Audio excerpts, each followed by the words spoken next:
Já deu? Então é a mesa. Rodolfo. Som. Agora foi. Meus irmãos, que haja graça e haja paz na vida de cada um presente aqui nessa noite. Amém, queridos? Amém. Que bom a gente estar aqui, alegria. Obrigado pelo convite. E a gente, lá em casa, a gente sempre gosta de andar assim, meio que em bloco, né? Onde um vai, o outro vai. A gente tem muito esses hábitos. Comentava até agora há pouco, até com o irmão Ricardo, de alguns hábitos nossos lá, familiares. Mas da última vez que aqui estive, a minha esposa, ela estava trabalhando, foi até num domingo. E louvado seja Deus que ainda tem esposa que trabalha. Que bênção, né, minha flor? E ela não pôde estar aqui conosco, mas minha filha esteve aqui, né? Eu queria agora apresentar, pedir a Márcia, fica um minutinho de pé, né, Márcia? Márcia está me acompanhando.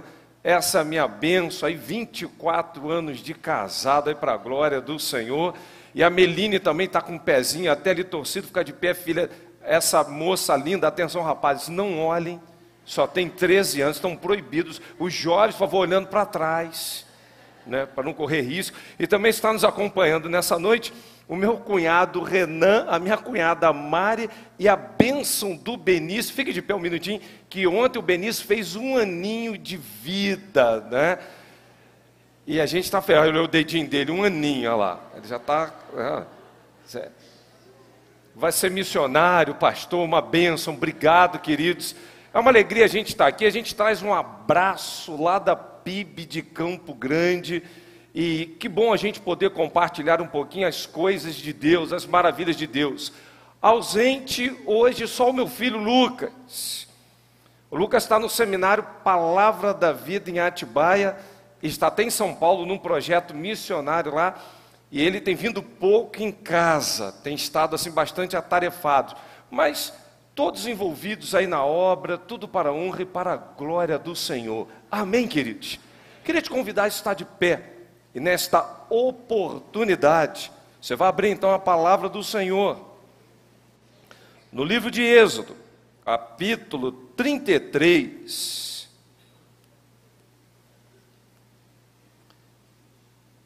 Queria compartilhar com os irmãos a respeito do que a igreja mais precisa nos dias de hoje, que é experimentar, viver na presença de Deus. Não tem nada mais tão urgente, tão importante, do que nós valorizarmos a presença de Deus. Vamos então falar, vamos então fazer a leitura bíblica textual, Êxodo 33, está escrito assim, vamos até o verso de número 17. E depois ordenou o Senhor a Moisés: saia deste lugar com o povo que você tirou do Egito, e vá para a terra que prometi com juramento a Abraão, a Isaque e a Jacó, dizendo: eu a darei aos seus descendentes. Mandarei à sua frente um anjo, e expulsarei os cananeus, os amorreus, hititas, os ferezeus, os heveus, os jebuseus. Vão para a terra onde há leite e mel com fartura. Mas eu não irei com vocês, pois vocês são um povo obstinado e eu poderia destruí-los no caminho. Quando o povo ouviu estas palavras terríveis, começou a chorar e ninguém usou enfeite algum. Isso porque o Senhor ordenara que Moisés dissesse aos israelitas: vocês são um povo obstinado. Se eu fosse com vocês, ainda que por um momento, eu os destruiria. Agora tire os enfeites, e eu decidirei o que hei de fazer com vocês. Por isso, do monte Horebe em diante, os israelitas não usavam mais nenhum enfeite. Moisés costumava montar uma tenda ao lado de fora do acampamento. Ele a chamava de tenda do encontro. Quem quisesse consultar ao Senhor ia à tenda, fora do acampamento. Sempre que Moisés ia até lá, todo o povo se levantava e ficava em pé, à entrada de suas tendas, observando-o até que ele entrasse na tenda. E assim que Moisés entrava, a coluna de nuvem descia e ficava à entrada da tenda, enquanto o Senhor falava com Moisés. Quando o povo via a coluna de nuvem parada à entrada da tenda, todos prestavam atenção em pé, cada qual à entrada da sua própria tenda.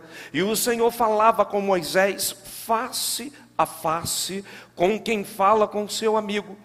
Depois Moisés voltava ao acampamento, mas Josué, filho de Num, que servia como auxiliar, não se afastava da tenda. Disse Moisés ao Senhor: tu me ordenaste, conduza este povo, mas não me permites saber quem enviarás comigo? Disseste: eu conheço pelo nome e de você tenho me agradado. Se me vês como agrado, revela-me os teus propósitos para que eu te conheça e continue sendo aceito por ti. Lembra-te de que esta nação é o teu povo. Respondeu o Senhor: eu mesmo acompanharei e lhe darei descanso.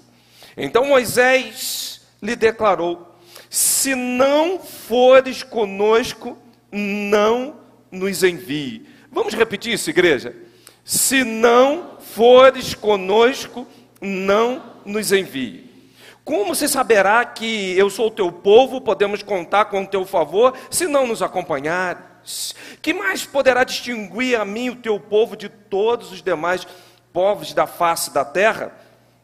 E disse o Senhor a Moisés: farei o que me pede, porque tenho me agradado de você e o conheço pelo nome. Vamos orar, vamos falar com Deus. Soberano Deus e eterno Pai, esta é a tua palavra e ela não volta vazia, antes faz tudo o que apraz ao Senhor. Pedimos que esse propósito se cumpra nessa noite para o louvor do nome do Senhor. Nós assim oramos, em nome de Jesus. Amém. Podeis tomar assento.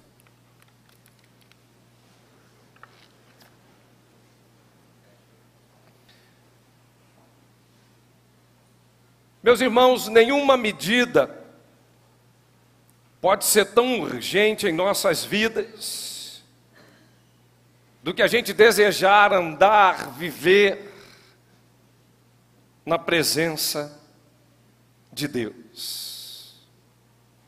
É bem verdade que alguns poderiam dizer assim: mas Deus não está com sua presença manifesta em todo lugar, até porque Ele é onipresente. Sim, Deus está presente em todo lugar, mas a manifestação da sua presença é algo diferente, é algo notório, é algo extraordinário. A gente percebe perfeitamente quando Deus se manifesta numa palavra, num sermão, num encontro, numa congregação, numa reunião. Mas conseguimos perfeitamente também distinguir quando Deus não se faz presente em nenhum desses lugares. É bem verdade que ao longo da história de todo o povo de Deus, a gente observa no Antigo Testamento a coluna, a nuvem, que simbolizava a presença de Deus, a arca da aliança, ou chamada arca do concerto, que ia com o povo, e quando a coluna parava, todos paravam. Como o povo vivia ao redor da presença de Deus, como o povo valorizava a presença de Deus, como o povo se sentia feliz por perceber uma manifestação diferente no meio do seu povo, e eles diziam: isso é a glória, é a Shekinah do Senhor presente no meio da congregação. Mas infelizmente nós também observamos alguns períodos de ausência dessa manifestação de Deus. Nós temos um período chamado interbíblico, 400 anos, em que não houve manifestação do Senhor. Que período difícil. A gente observa a história do povo de Deus, como alguns valorizavam, outros nem tanto a presença de Deus. E um dos fatos, talvez uns episódios mais fatídicos, onde levaram a arca que simbolizava a presença de Deus no tempo, então, de um homem chamado Eli. E Eli tinha uma função sacerdotal. Seus filhos profanavam o templo, faziam o que bem acontecia, e vê a palavra do Senhor dizendo: olha, eu não tenho me agradado disso, vai chegar um tempo de juízo, em que eu não vou estar mais no meio de vocês. Mas o povo não percebeu, e deixou a vida seguir o seu rumo, até que chega um determinado momento que os filhos de Eli, Ofni e Finéias, vão para a guerra, e eles morrem nessa guerra. E no ato que eles morrem, essa guerra, a arca que simbolizava a presença de Deus, ela é roubada pelos filisteus. E no momento que a arca está sendo levada, chega então a notícia ao seu pai, que já estava idoso. Quando eu vejo aqui 97 anos tocando gaita, era a idade então de Eli. E Eli toma conhecimento, cai da cadeira, quebra o pescoço e morre.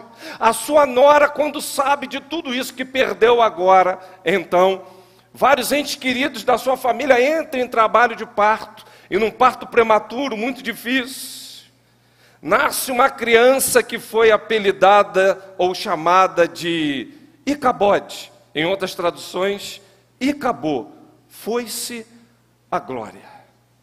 Que momento difícil! Uma criança nascer então sem pai, sem mãe, sem avô, e o pior, sem a presença de Deus. Um momento muito delicado do povo de Israel. E a gente vem traduzindo então para encurtar o tempo no decorrer dessa história, até que um rei assume uma das tribos, depois ele consegue unificar, vem 3 unções sobre a sua vida. Este homem é chamado Davi.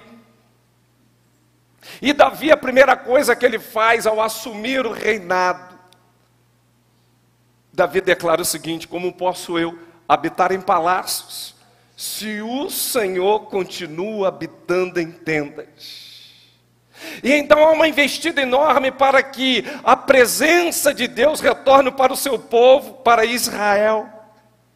Mas a Bíblia vai nos relatar que essa arca ficou 20 anos na casa de um homem. Vocês lembram quem foi? Abinadab. Nada acontecera diferente. Mas depois, no transporte, que eles não se lembravam como, aquela história da carroça, usar bota-mão, fulminado e tal, Davi fala: para, vamos observar o que temos que fazer, mas a arca precisa ficar na casa de alguém. Aí entra Obed-edom. E a presença de Deus é levada para a casa de Obed-edom, fica lá 3 meses. Tudo fora transformado na casa de Obed-edom. Eu fico imaginando Obed-edom trabalhando. Chefe, me dá uma folga. Eu preciso ir correndo para casa para estar na presença de Deus. Eu fico imaginando Obed-edom proclamando um jejum de WhatsApp, Facebook e Instagram. 1 semana. Nós só vamos ficar aqui adorando a presença de Deus.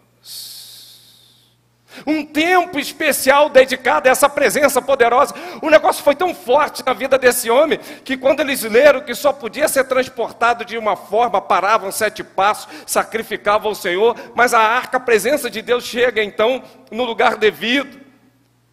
Você acha que Obed-edom ficou em casa? Ele vai para o templo com toda a sua família para servir ao Senhor, porque depois de alguém viver na presença de Deus, ele não consegue mais estar ausente, fora, distante dessa presença maravilhosa. E nos diz então as Sagradas Escrituras que toda a sua descendência servia ao Senhor como levitas, porteiros dentro do templo, porque o que eles queriam, sobretudo na vida, era andar, viver na presença do Senhor. Mas olho para a vida de Davi, que homem difícil. Foi ungido por um outro colega seu de ministério chamado Saul, pelo mesmo homem que foi Samuel. Os dois reinam 40 anos. Mas o fato é, Saul no 2º ano do reinado, Deus rejeita.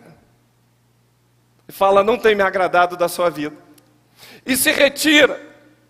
E Saul ainda vai reinar durante 38 anos sobre Israel. Só que só tem um porém: sem a presença de Deus, sendo atormentado, ao ponto de Davi ter que tocar harpa para aliviar o desconforto que ele tinha. E começa a entender então, através da palavra de Deus, que por vezes nós podemos perfeitamente como igreja chegar aqui num púlpito e um conhecimento da palavra e fazer até os irmãos chorarem. Os irmãos podem vir aqui tocar instrumentos, porque nós fomos ungidos. Unção quer dizer separação para, como foi Saul. Mas por vezes estamos naquela forma automática, em que a gente não consegue perceber que Deus não está mais se agradando da gente. A gente leva a vida no automático. A gente vai fazendo as coisas dentro de um mecanicismo, porque a gente já aprendeu, já sabe lidar com isso. Mas a gente não consegue mais ter aquela sensibilidade de entender que sem Deus nós nada podemos fazer. Que coisa difícil é quando a gente entra nesse modo automático. Quando a gente começa a operar sistemicamente tudo quanto vem às nossas mãos, mas a gente não tem mais lágrimas, prantos, a gente não mais anseia ardentemente a presença de Deus nas nossas vidas, a presença de Deus no meio da sua congregação. E o povo estava vivendo assim. E a gente olha para a vida de Saul, é um exemplo típico do que é não valorizar a presença de Deus. Ao ser confrontado com seus pecados, ele fala: olha, eu fui sacrificar, fui aqui fazer algo diferente, eu fui aqui fazer um papel sacerdotal que não era o meu, porque vocês estavam demorando. E aí Samuel fala: eu falei para que você esperasse, que você não deveria fazer isso, mas o povo me pressionava. Ou seja, devido às circunstâncias, ele cede, vai dar jeitinho. Em outro momento fala: olha, vocês vão lá guerrear, não poupa ninguém, não pegue nada. Ele traz só o principal, Agag, e pega o melhor, com grande motivo, igreja: sacrificar ao Senhor. Só esqueceu a ordem que era: não toque em nada. E nesse momento então vem a palavra do Senhor dizendo: que mugido, que barulho é esse? Que negócio é esse que a gente está vendo aqui? Por que você fez isso? E olha a motivação: para sacrificar ao Senhor. Aí entra a palavra poderosa dizendo: obedecer é muito melhor do que sacrificar. Billy Graham dizia uma coisa interessante. Billy Graham, ele afirmou uma vez que se hoje Deus saísse das igrejas, palavras de Billy Graham, 90% dos trabalhos da igreja não iriam parar. Algo para a gente parar e pensar. As coisas estão acontecendo no automático. As nossas vidas às vezes estão no modo automático. E a gente vai através desse ativismo do dia a dia, ninguém tem tempo para nada, e as coisas que atropelam a gente, os afazeres, a gente vai gerando às vezes algo dentro de nós de darmos conta de tudo. Ninguém quer deixar a desejar em nada, ninguém quer ser chamado a atenção, mas o fato é, a maior atenção que nós deveríamos ter é que a presença de Deus já se foi, às vezes, da nossa vida, do nosso trabalho, e a gente não consegue perceber. A gente olha para o livro de Ezequiel, capítulo 11, vocês vão ver a história do povo de Deus, que Deus havia se ausentado já do seu povo, ninguém percebe, até que o profeta ergue a sua voz e começa a falar: Deus não está mais presente nas nossas vidas, nesse lugar. Tem uma igreja no livro do Apocalipse, se eu vivesse naquela época eu queria ser membro daquela igreja. Que renda de dízimo boa. Já falaram aqui o nome, fala mais alto. Laodiceia. Olha, aqueles irmãos ali, que coisa maravilhosa era aquela igreja. Indústria têxtil, colírio, eles eram assim.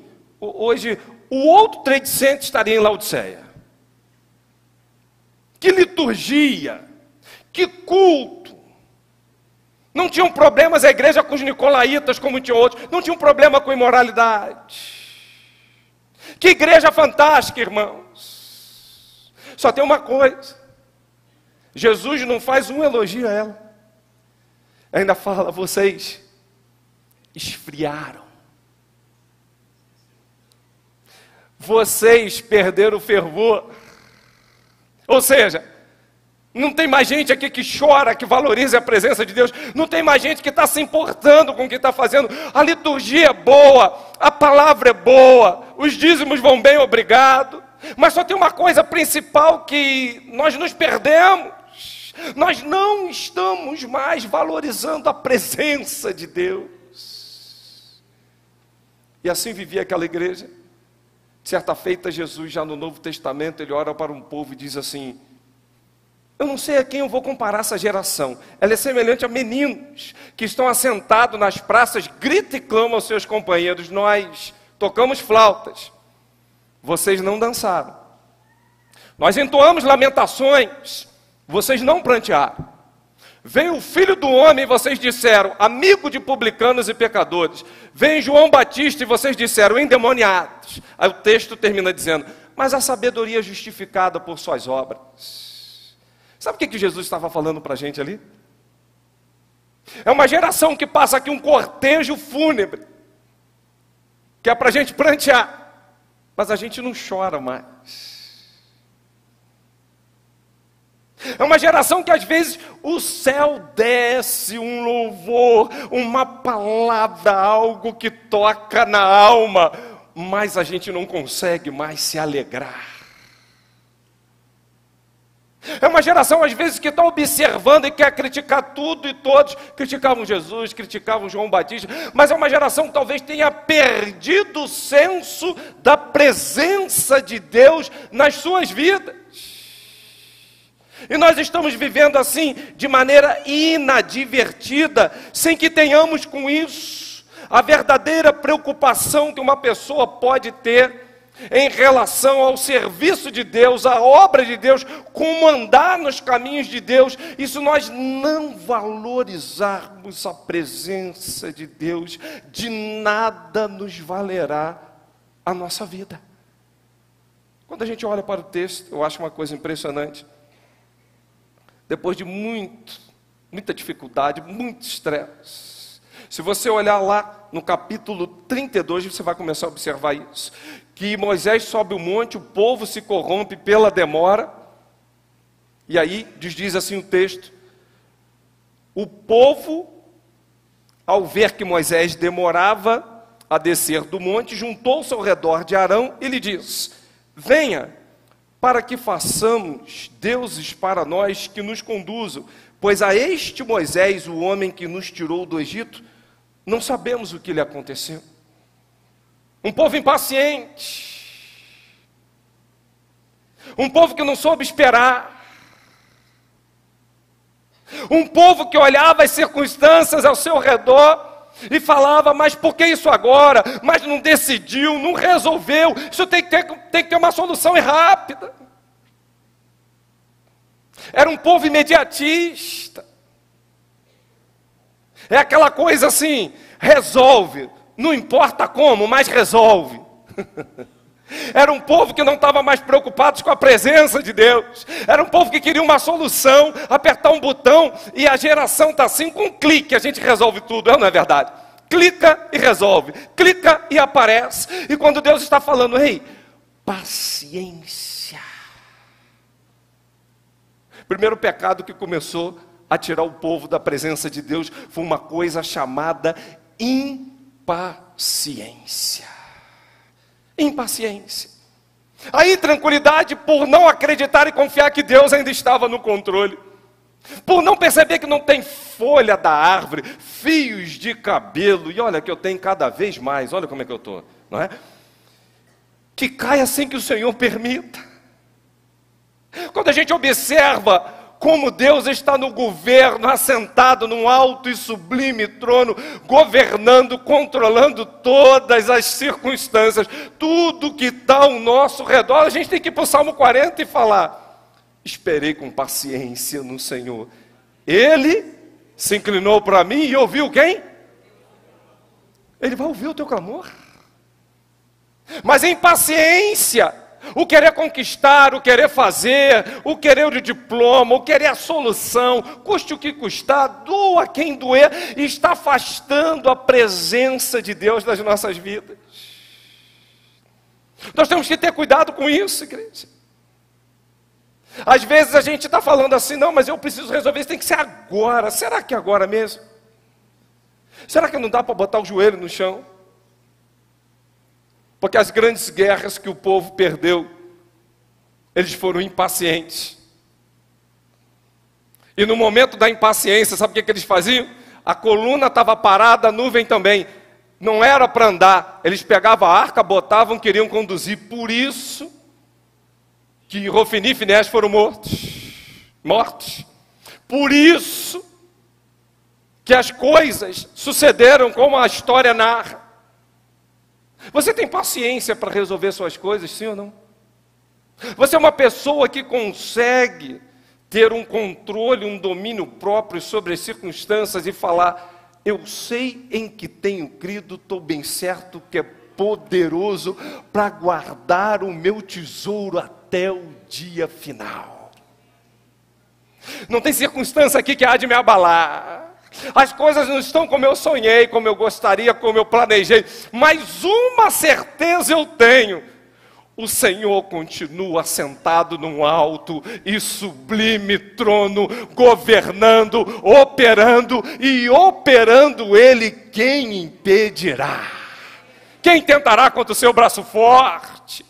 Quem que vai poder estorvar as mãos de Deus e questionar, por que fazes isso ou aquilo? Como é bom quando a gente, de uma maneira paciente, a gente depende de Deus. Segunda coisa que estava afastando a presença de Deus era uma coisa chamada pecado. Pecado. O povo, logo que Moisés sobe, começa a constituir, então, outros deuses, pecando contra o Senhor. E talvez a gente não está dando mais valor à malignidade do pecado. Alguns vão dizer, não é pecado não, é só um probleminha. É uma dificuldadezinha que eu tenho aqui, sabe? Que quando deixo um celular aqui, às vezes eu levo assim, é uma dificuldade que eu tenho. É uma dificuldadezinha assim que eu tenho que, às vezes quando eu vou cantar, sabe? Eu quero assim, ver se o pessoal bate nas minhas costas, eu vou falar, que voz você tem?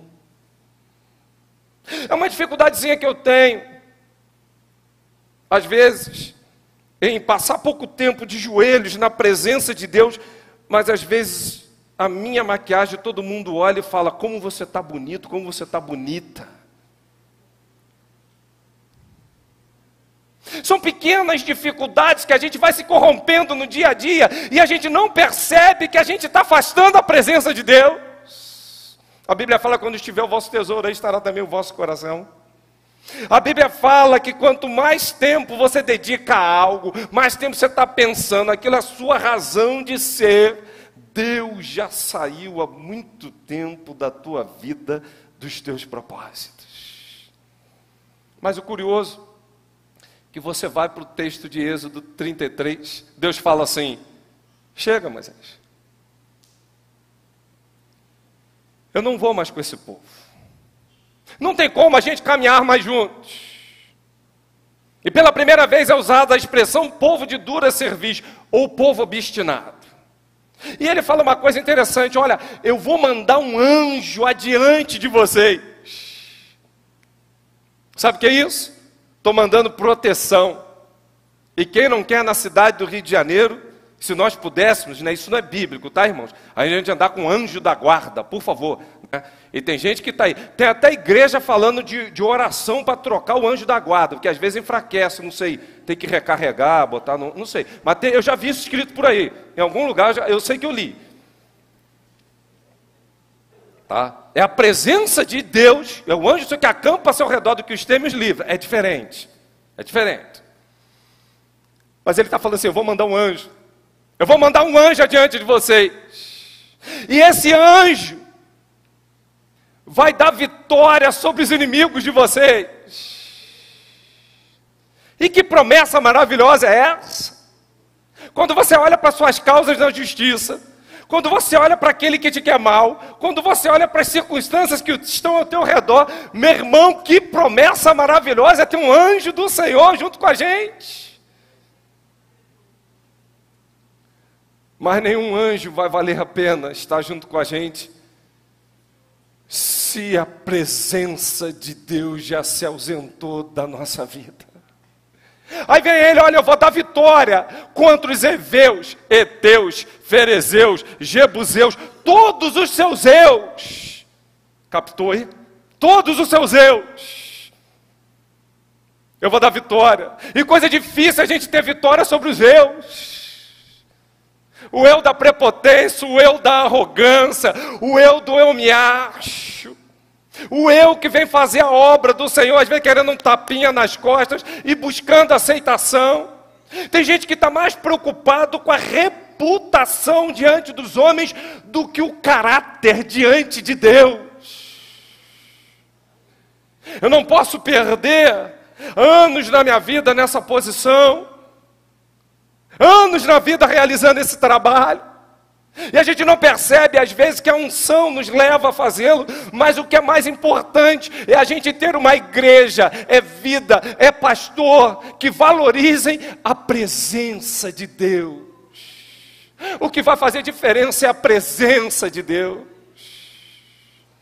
Não adianta vitória sobre os inimigos, não adianta a casa dos sonhos. O carro novo, oh meu pai, comprei um carro novo, fecha a porta rápido para não sair o cheiro do novo. Que bênção. Irmão, está chovendo, eu não gosto de dar carona, por favor. Então arruma um papelão, para não sujar o meu carro.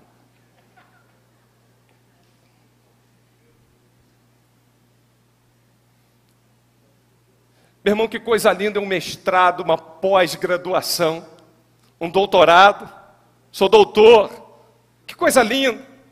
Mas entenda uma coisa, nenhuma conquista pessoal, nenhum patrimônio, nenhum diploma pode ser conquistado por cada um de nós se Deus não estiver presente nas nossas vidas.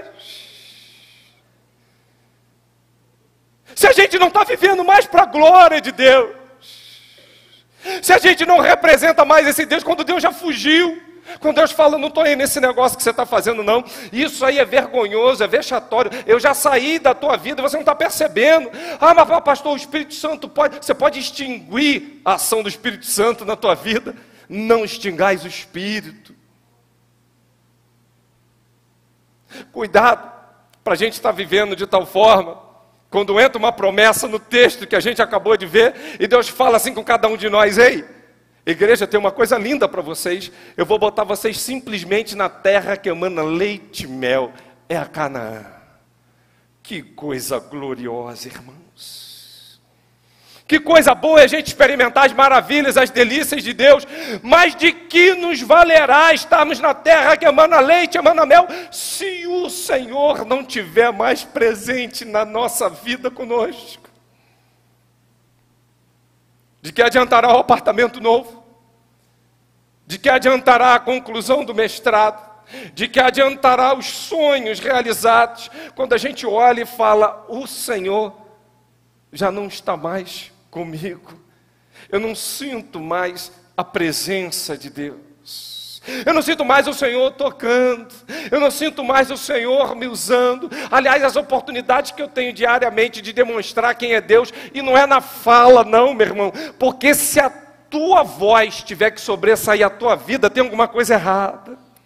A tua vida precisa falar muito mais alto do que a tua voz. Nós somos cartas vivas. De que não nos adiantará conquistas, templos suntuosos, de que nos adiantará todos os diplomas, de que nos adiantará a gente olhar para a nossa família, a gente está se dando por satisfeito com coisas tão pormenores. Quando a gente olha para a presença de Deus, e talvez Deus já tenha ido, mas dá para restaurar o pastor. Eu quero concluir dizendo assim, se dá. Se alguém já puder nos ajudar aqui no teclado, ficaria agradecido. Quando a gente olha para o texto, Quando o povo ouviu essa palavra terrível, começou a chorar. Verso 4. E ninguém usou mais enfeite algum. Toda palavra hoje sobre as nossas vidas, para a gente invocar a presença de Deus, ela passa por uma coisa chamada arrependimento. Na minha Bíblia está escrito assim: ouviu palavras terríveis. Em outra tradução está escrito assim: ouviu as más notícias. O problema para a gente que má notícia é quando o time de futebol perde. O problema para a gente que má notícia é quando chega a enfermidade. O problema para a gente que má notícia é quando vem o desemprego. O problema para a gente de má notícia é quando a gente vê uma família quebrada. Mas a gente não está percebendo mais que a gente não valoriza mais a presença de Deus. A gente não invoca mais a presença de Deus. A gente às vezes não está sentindo falta mais dessa presença. Deus já foi, mas parece que não há um incômodo. Parece que a gente não está percebendo isso. Mas nesse momento o povo começa a chorar, a prantear. Arrependimento. Segunda coisa que eles vão fazer, nos diz aqui então o texto. Olha o verso de número 9. Eles vão orar. Eles vão clamar. Moisés começou a entrar na tenda. A coluna de nuvem descia e ficava à entrada da tenda enquanto o Senhor falava com Moisés. Meus irmãos, coisa boa é quando a gente busca a presença de Deus em oração e a gente sente que Deus está se agradando daquilo que a gente está fazendo. Coisa boa é quando a gente dobra o joelho, a gente se arrepende e fala: Senhor, não tem curso, não tem conquista, nada se compara a viver na Tua presença. Não adianta a gente vir para aqui, ter uma palavra poderosa, a gente entender um texto dentro de princípios bíblicos, que a igreja fica maravilhada, se a presença de Deus já saiu da nossa vida.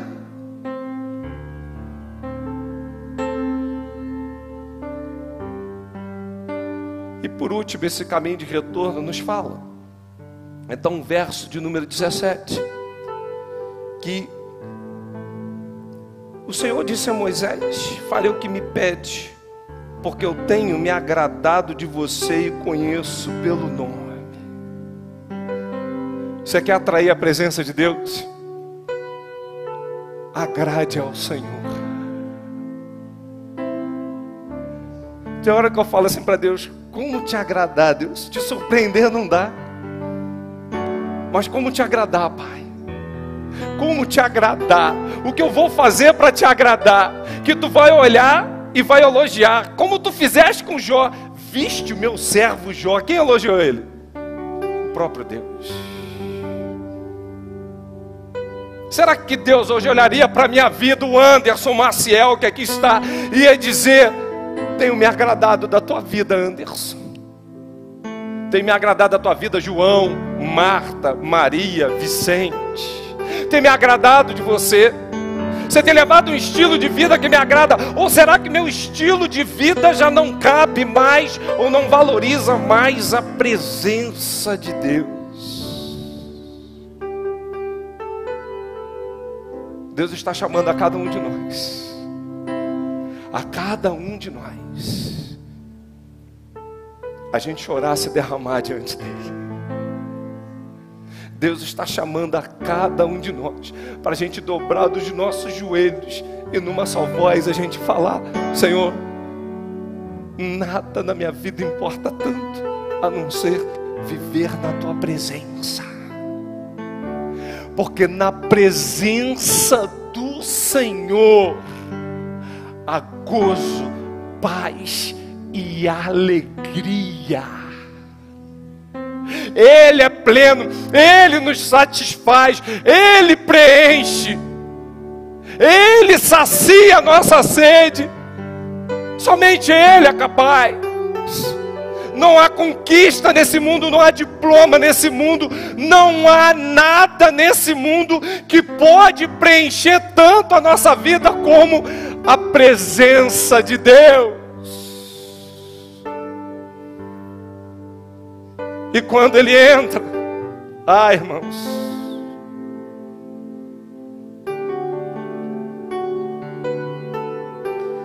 a gente sente o que é paz verdadeira. A gente sente o que é felicidade apesar das circunstâncias ao nosso redor. A gente sente porque fomos criados. Tudo faz sentido. Eu quero te convidar a reclinar a sua cabeça nesse instante. Queria pedir para você falar com Deus.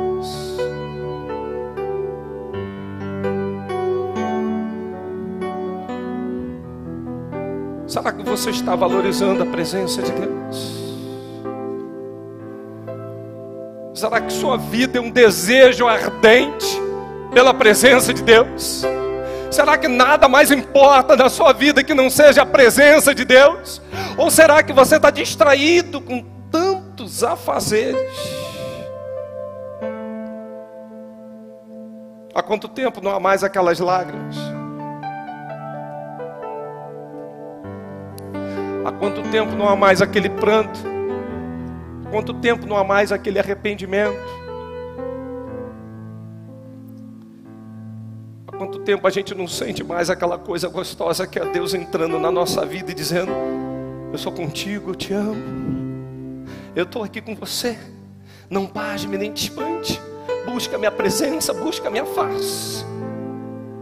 Coisa dura é quando Deus fala: eu vou dar vitória contra os inimigos, eu vou botar um anjo de alta categoria proteção, eu vou botar vocês na terra que emana leite e mel, e a gente aceita isso.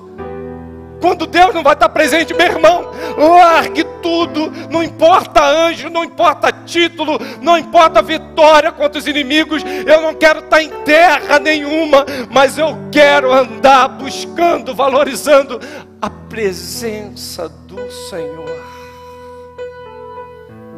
Eu queria convidar a igreja para estar orando comigo. É um momento de arrependimento, é um momento de buscar a face do Senhor. É um momento da gente pacientemente dependermos dEle. É um momento da gente largar o pecado, abandonar o pecado, da gente tentar agradar ao Senhor. Agrade ao Senhor. E se você quer agradar ao Senhor, diga: Pai, eu estou aqui, ó. Eu quero buscar a Tua presença como nunca busquei. Eu quero experimentar o Senhor como eu nunca experimentei. Eu quero viver o melhor da terra, mas não estar em Canaã sozinho. Porque se o Senhor não estiver comigo, é derrota. Mas quando o Senhor é presente na minha vida, Pai, tudo faz sentido. Eu quero desafiar você como igreja de fazer uma proposta nessa noite. Quantos nessa noite vão estar falando assim: Senhor, tem misericórdia da minha vida. Eu quero ter, Pai, uma valorização como nunca tive da Tua presença, porque sem Ti eu nada posso fazer. Eu quero sair daqui, Deus, cheio da Tua presença. Eu quero sair daqui glorificando o Teu nome. Eu quero sair daqui, Deus, Te buscando como eu nunca busquei. Me ajuda nas minhas fraquezas. Eu sou aquele, Pai, que estava vivendo distraído, mas nessa noite eu me volto para Ti e digo: o que importa verdadeiramente é a presença do Senhor. Nada mais importa, nada pode substituir, nada tem valor do que a presença do Senhor. Eu sou aquele ou aquela que nessa noite está dizendo: Senhor, eu quero Te agradar, Pai. Eu quero Te agradar, Pai. Eu quero me colocar na Tua presença, viver algo diferente com o Senhor. Eu quero pedir uma coisa para você: fique de pé em nome de Jesus. Eu quero orar por você. Isso. Muita gente está de pé, glória a Deus. Quando ouvides a voz do Espírito Santo de Deus, cumpra, faça isso. Se é o Espírito que está falando contigo, apesar de nós dizendo: eu estou te chamando, valorize a minha presença, não faça nada sem a minha presença, saia daqui cheio dessa presença. Tem nada melhor do que a gente estar na igreja e sentir o mover de Deus, a presença, a Shekinah, a glória de Deus se manifestando no meio do seu povo, igreja. Que coisa linda. Eu queria fazer uma pergunta também. Alguém aqui nessa noite que ainda não entregou sua vida a Cristo, dizendo: eu quero ser selado com o Espírito Santo, eu quero ter essa experiência de entregar minha vida a Ele, entregar o seu caminho ao Senhor, confia nele e o mais Ele fará.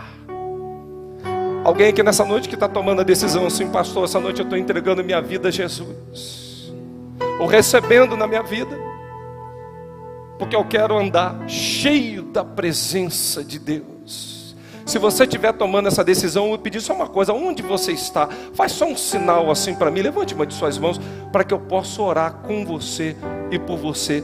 Alguém aqui nessa noite que está tomando essa decisão, aqui à minha esquerda, alguém que está dizendo: sou eu, pastor, eu estou entregando a minha vida.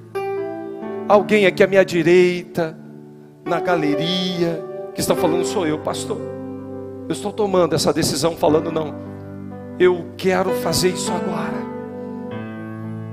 Senão nós entendemos que todos já têm essa experiência. Vamos orar, vamos falar com Deus. Senhor, eis aí o teu povo, povo especial. O Senhor anda preparando para si um povo seu, especial, zeloso e de boas obras. Que a tua igreja seja impactada nessa noite, a depender pacientemente do Senhor, a esperar as respostas do Senhor. Se a coluna parar, que eles parem. Se a coluna não andar, que eles não saiam dos seus lugares. Mas que esse povo, a partir de agora, Senhor, eles não deem valor às conquistas pessoais, mas que sobretudo saiam daqui da tua congregação nessa noite dizendo: o que importa é a tua presença, Pai. Nós queremos nos arrepender, Deus, se não valorizamos como deveríamos, se não te buscamos como deveríamos, mas nós queremos, ó Pai, ser aquele povo que vai ouvir as boas notícias. Nós queremos te agradar, ó Pai. E para te agradar, Senhor, recebe o nosso joelho agora aqui dobrado, prostrado, que é o nosso coração. E que o Senhor agora renove a aliança com cada um de nós, porque nós queremos, Deus, falar em alto e bom som: a tua presença é o que importa nas nossas vidas, Pai. Nós não queremos anjo, nós não queremos vitória contra os inimigos, nós não queremos entrar em Canaã se o Senhor não estiver conosco.